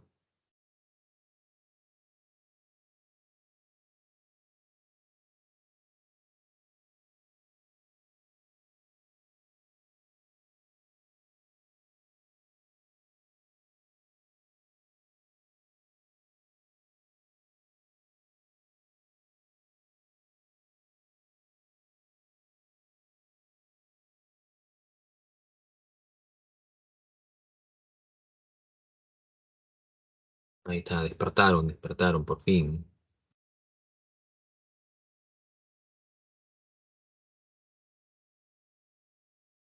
Chala, no te preocupes, tu caso yo lo entiendo, tú has participado en la clase varias veces, así que no tengo nada que decirte ni que reclamarte a ti, Shaila.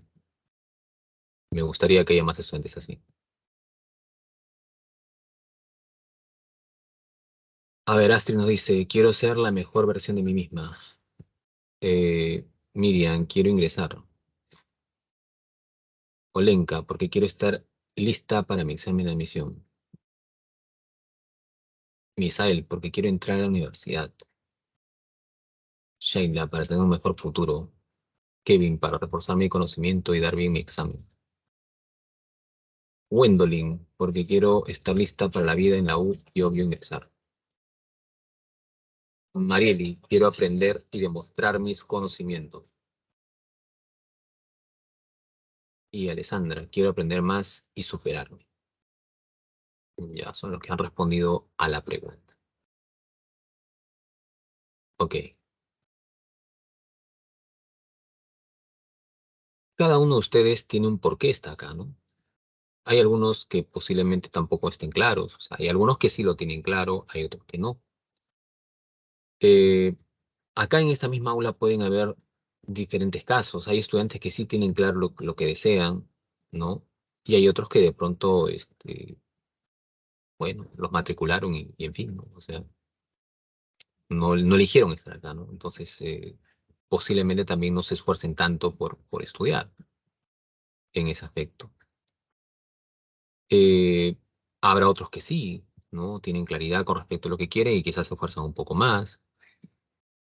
Hay otros que quizás su esfuerzo no está por el estudio, pero quizás está por el ámbito de buscar amigos.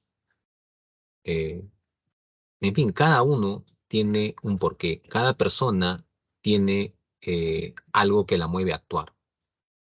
Y esto que nos mueve a actuar, esto que nos moviliza, que nos impulsa a actuar, se llama motivación. La motivación es aquel proceso que energetiza la conducta de un sujeto hacia la satisfacción de una necesidad, hacia el logro de una meta, hacia un objetivo. Entonces, hablar de motivación implica eso. Hay diferentes factores motivacionales. O sea, la motivación depende de muchas condiciones, ¿no? Por ejemplo, hay conductas en nosotros que pueden estar motivadas por el ámbito biológico, ¿no? Si en ese minuto que dimos el break, por ejemplo, eh, alguno de ustedes lo que hizo fue comer, ese comer es una conducta, pero esa conducta está en función a una necesidad biológica, el hambre. Pues esa necesidad de hambre impulsa que el sujeto busque comida, por ejemplo, ¿no? O quizás otros en el break se fueron al baño, ¿no? A evacuar. Entonces, esa conducta está reflejando también una necesidad fisiológica, ¿no? De eliminación de desechos. Es una necesidad biológica. Entonces, hay condiciones biológicas que van a llevar a que el ser humano actúe. Eh, Hay un factor biológico entonces en la motivación. Pero no solamente el factor biológico, está también este otro factor que es el factor conductual, ¿no?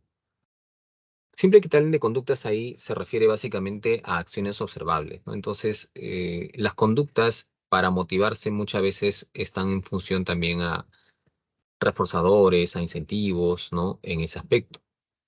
También son un reflejo de la motivación. Un sujeto puede estar motivado a veces por un incentivo en ese sentido, ¿no? Eh, el aspecto cognitivo, ¿no? Por ejemplo, hace un momento les pregunté respecto al por qué estabas acá. Y algunos me han dado algunas respuestas un poquito más elaboradas en ese aspecto, ¿no?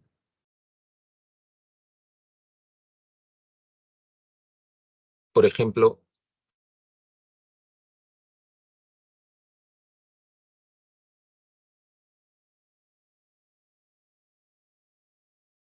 si me dice, a ver, voy a trabajar con la respuesta de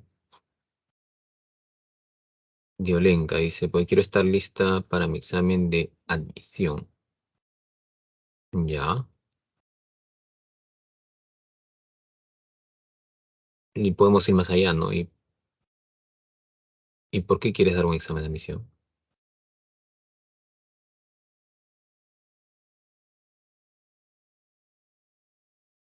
¿Por qué quieres ingresar? La mayoría ha puesto eso, ¿no? Relaciones al ingreso. Pero incluso ahí hay una meta, o sea, la meta implica algo cognitivo, porque implica que tú planifiques, elabores. Eh, si alguien quiere ingresar, definitivamente tiene que poner a trabajar su mente, a planificar cómo va a estudiar, qué va a hacer en ese aspecto. Y no solo el hecho de ingresar, ¿no? ¿Para qué quiero ingresar a esa carrera? Elegir la carrera, ¿no? Plantearme algunas metas. Pues todo eso tiene que ver con el ámbito cognitivo ligado a la motivación, ¿no? En ese sentido. Entonces, claro, ahí por ejemplo Lenka dice, porque es el primer paso para cumplir mi sueño de ser profesional. ¿A qué postulas esto, Lenka?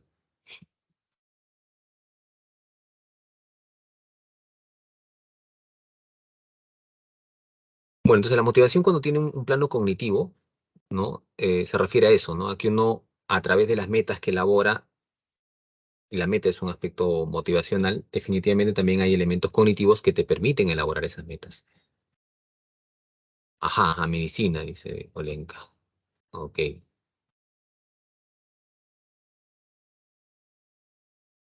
¿Acabas de salir del colegio o digamos que ya has salido el año pasado, el anteaño pasado?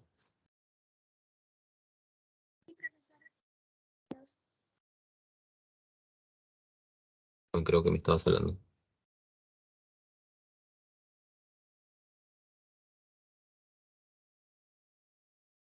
Digo esto porque, o sea, también en función a eso uno elabora la meta, ¿no? Eh, y también hay que entender que si uno está saliendo del colegio, todavía hay un camino un poco más extenso por recorrer en ese aspecto posiblemente, ¿no? Pero mucho va a depender de qué tan centrado estés, de qué tan motivado estés o motivada. A veces tú has salido el año pasado, Lenka, ¿no? Pues no estoy diciendo que sea imposible ingresar a medicina, no es para nada, o sea, pero sí requiere mucho esfuerzo, ¿no? Y mucha dedicación y mucha perseverancia y mucho compromiso. Y si la persona no está dispuesta a eso, entonces se va a alejar más de la meta, ¿no? Bueno, hay variables afectivas también en la motivación. Por ejemplo, acá ves un pequeño, ¿no? Mira, mira cómo acá se va sembrando un poco el aspecto del rol de hermanos, ¿no? El rol de hermano mayor, o sí, bueno, se me ocurre decir quizás, ¿no? Quizás no sea así, pero posiblemente sea. Que el niño de acá sea el hermano mayor, ¿no? Y de pronto se establece ese rol, ¿no? De pronto de cuida a tu hermano, ¿no? Y este hermano mayor quizás quiera a su hermano menor. Ese querer es un cariño, un sentimiento, un afecto, ¿no? Y este afecto lo lleva a darle de comer, a hacer cosas para protegerlo posiblemente, ¿no? Para cuidarlo. Entonces, los afectos también movilizan, llevan a lo que viene a ser realizar conductas motivadas, ¿no? En función a los afectos uno puede hacer cosas también a nivel motivacional.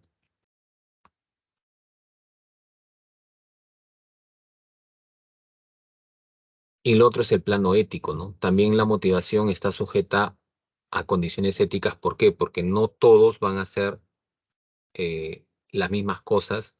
Depende mucho también de los principios y valores que tenga una persona. Hay algunos que creen que el fin justifica los medios y entonces no importa nada, ¿no?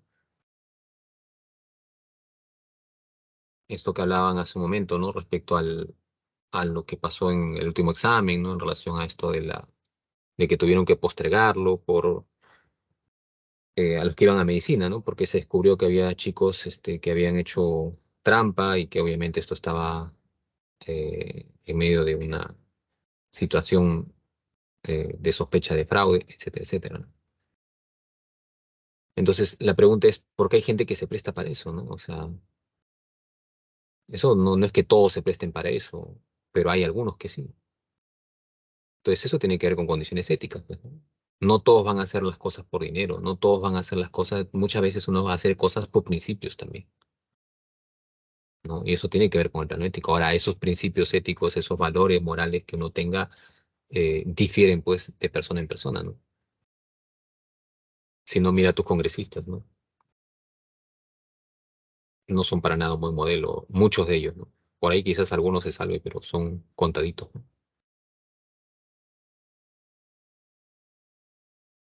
Bueno, sigamos.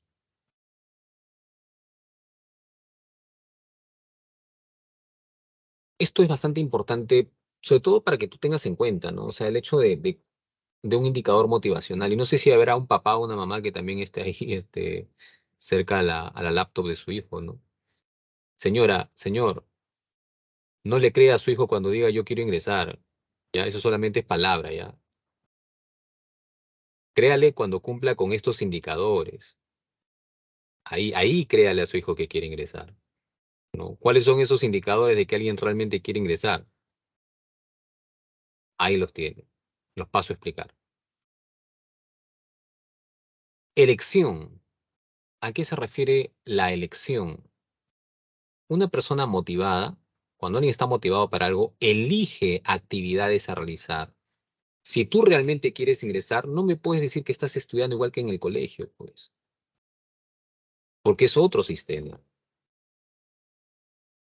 Se supone que si quieres ingresar y quizás, ¿no? Algunos o la gran mayoría en el colegio estudiaba a última hora, no te puedes dar ese lujo, pues tu respuesta tiene que ser inmediata también. La elección implica qué hago, por ejemplo, qué priorizo, ¿no? Si viene de pronto, supongamos mañana, tú estás en el turno tarde, ¿no? Y te has planteado estudiar mañana de 9 a 12, ¿no? Pero a las 9 te llega de visita tu amigo, ¿no? Y te dice, oye, acompáñame, quiero salir a caminar, ¿no? ¿Por qué? ¿Tienes un problema? No, sino que quiero hacer hora.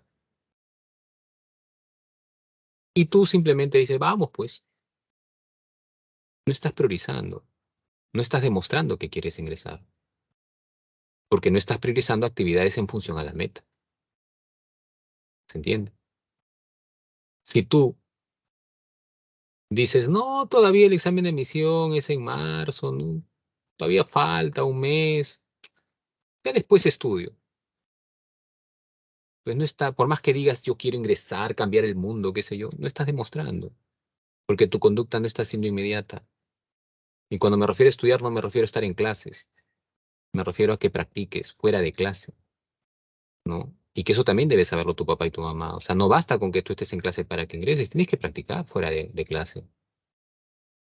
Y si no te dan espacio, lucha por tu espacio, porque definitivamente, o sea, no te pueden exigir algo si es que no hay las condiciones también, ¿no? O sea, un chico que quiere ingresar tiene que tener horas de vuelo, horas de práctica.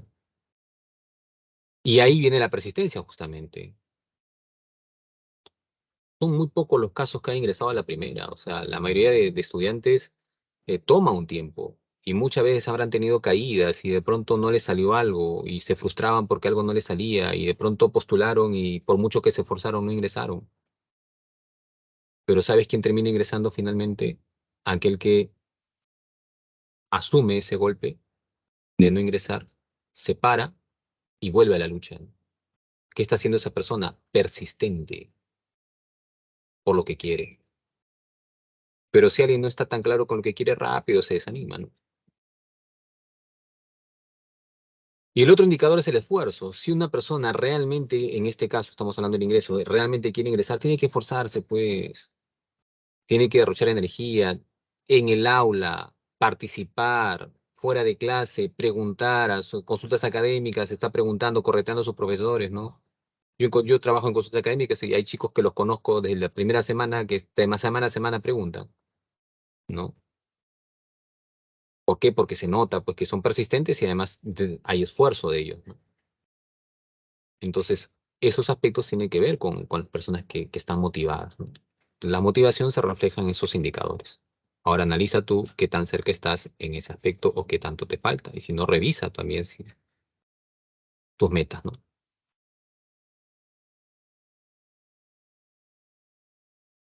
El proceso motivacional generalmente tiene estas fases, ¿no?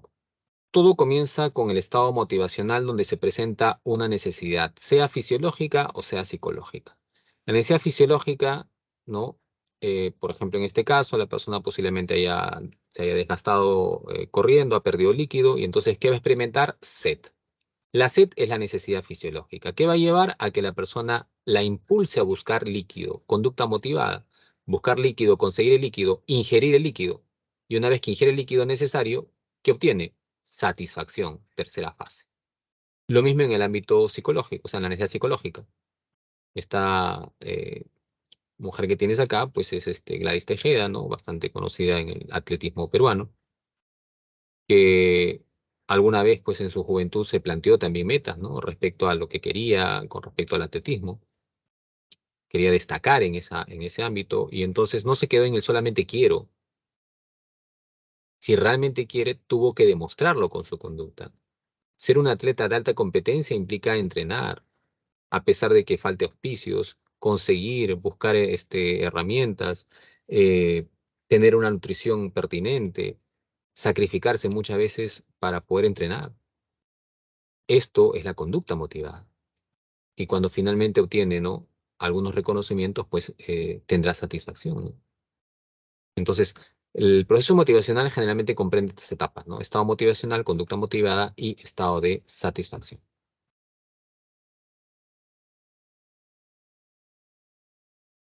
Cuando hablamos de lo que viene a ser ya eh, las clases de necesidades, hay que diferenciar necesidades fisiológicas y psicológicas. Las fisiológicas tienen un origen biológico, ¿ya? Las psicológicas no, las psicológicas tienen un origen más sociocultural. Las fisiológicas, por lo tanto, son innatas o vienen programadas para activarse en algún momento del desarrollo. En cambio, las psicológicas son aprendidas. Las fisiológicas pueden ser reguladoras o no reguladoras. Las psicológicas pueden ser personales o sociales. Vamos entonces con las necesidades fisiológicas. Las fisiológicas, decíamos, pueden ser reguladoras o no reguladoras. Cuando se refiere a reguladoras acá es porque regulan la homeostasis. Y si tú recuerdas que era homeostasis, se refería al equilibrio, ¿no? Orgánico. Entonces, si tú tienes hambre y no satisfaces tu hambre, pones en riesgo tu homeostasis. ¿Y cuánto tiempo puede estar alguien sin comer absolutamente nada? ¿Un año? ¿Un mes? No, ¿verdad? Porque evidentemente va a entrar en un cuadro desnutricional que evidentemente va a poner su vida en riesgo. Entonces, estas necesidades es indispensable satisfacerlas porque si no el sujeto pone en riesgo su vida. Y lo mismo pasa con la sed y lo mismo pasa con el sueño. Son necesidades fisiológicas reguladoras. Las necesidades fisiológicas no reguladoras son necesidades que de cierta manera se pueden postergar más tiempo. Tienen que ver con lo biológico, evidentemente, eh, pero se pueden postergar más tiempo en una persona, no necesariamente, por ejemplo, todas las mujeres van a ser mamás digamos, al terminar o al empezar, mejor dicho, la adultez temprana, ¿no? Eh, no se da necesariamente, y hoy día más aún, ¿no? Si me pregunto, a ver, ustedes, chicas, ¿cuántas de ustedes quieren ser mamás? Estoy seguro que por lo menos en el aula hay alguien que me dice, yo no quiero ser mamá.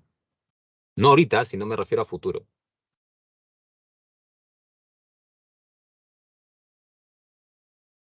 Ahora, no sé si eso cambia en el tiempo, ¿no? Pero de pronto, pues, se ve más que la postergación de ese aspecto se va generando más aún en las nuevas generaciones, ¿no? Entonces, esta es una necesidad fisiológica no reguladora, ¿no? El aspecto de la conducta maternal, por ejemplo. La motivación sexual igual, pues, ¿no? No es algo que sea indispensable para tu sobrevivencia. Entonces, a eso se refieren las necesidades fisiológicas. Las necesidades psicológicas personales, bueno, psicológicas decíamos pueden ser personales o sociales. Las personales tienen que ver con características en la personalidad, rasgos de personalidad. Entonces ahí vamos a tener las necesidades de competencia, de determinación y de sociabilidad. La necesidad de competencia se refiere a la persona que se siente capaz de lograr cosas, de hacer cosas, ¿no? Se tiene confianza a sí mismo.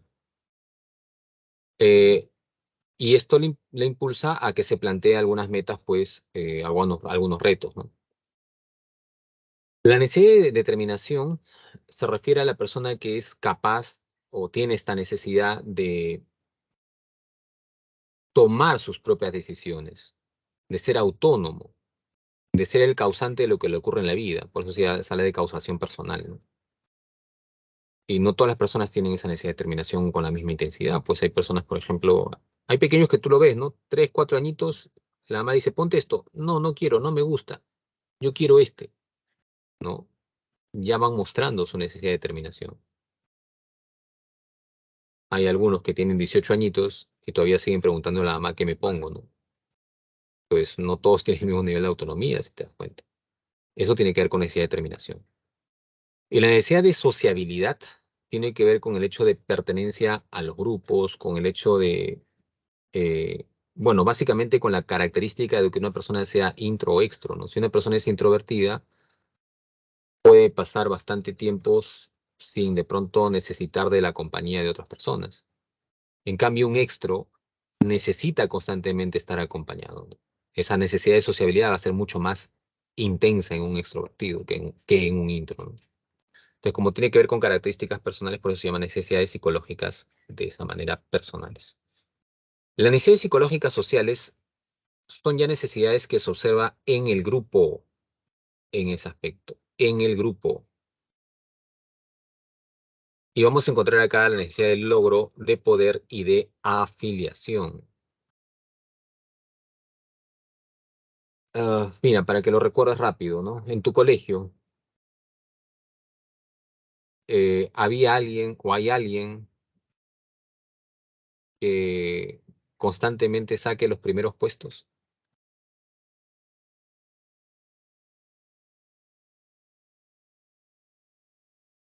¿No hay? ¿Hay o no hay?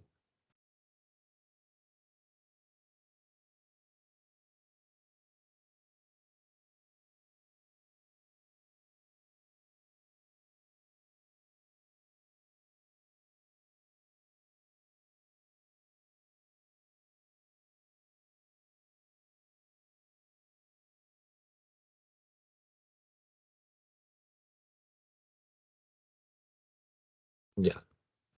Posiblemente ese chico o esa chica que cuando sale segundo se deprime, es muy probable que esté teniendo necesidad de logro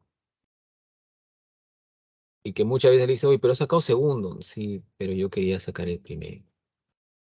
Entonces, pues, esta persona que tiene necesidad de logro quiere hacer las cosas de forma excelente y a veces puede ser un poco el peligro de que se acostumbra mucho, se habitúa mucho a siempre ser primero y no, tampoco no está bien eso, ¿no?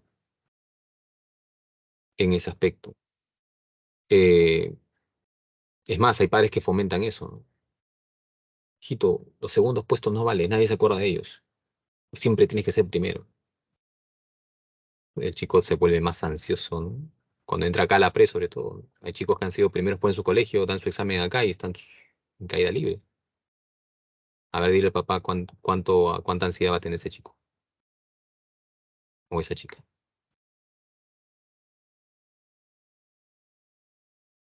O sea, es importante que uno sea de pronto quiera destacar, sí, ¿no? Pero hay que también tener un parámetro ahí, ¿no? La necesidad de logro se ve en personas que siempre quieren obtener méritos, destacar en el grupo por su trabajo, por su excelencia al hacer las cosas, ¿no? En ese sentido. La necesidad de poder, también seguramente en tu colegio recordarás o te vendrá a la mente alguien que siempre está liderando a los demás, que de pronto tiene don de mando, voz de mando en ese aspecto, un poco como que pone orden, ¿no? Ya, esa persona tiene necesidad de poder, así, ¿no? Y que es necesario en los grupos también es necesario, porque permite organizar mejor los grupos, ¿no? En ese aspecto, si no, todo el mundo hace lo que sea también. Entonces, hay personas que destacan en los grupos por ello. Y también hay personas que en los grupos destacan por la afiliación. También recordarse en el colegio quizás quién es considerado el mejor amigo o la mejor amiga, ¿no? En el sentido de pronto de que quizás es más cálido en su forma de interactuar, ¿no? Se lleva con la mayoría mejor en ese aspecto, está dispuesto a ayudar eh, más constantemente. Entonces, esa persona lo que va a estar evidenciando en el grupo es necesidad de afiliación, ¿ya? A eso se refiere esta necesidades psicológicas sociales porque siempre se van a observar en los grupos. Y en todo grupo siempre habrá personas con necesidad de logro, otras con poder y otras con afiliación. Ok, gracias por el recordatorio. Nos queda 4 minutos. Ya, a ver, sigamos. Sigamos, sigamos.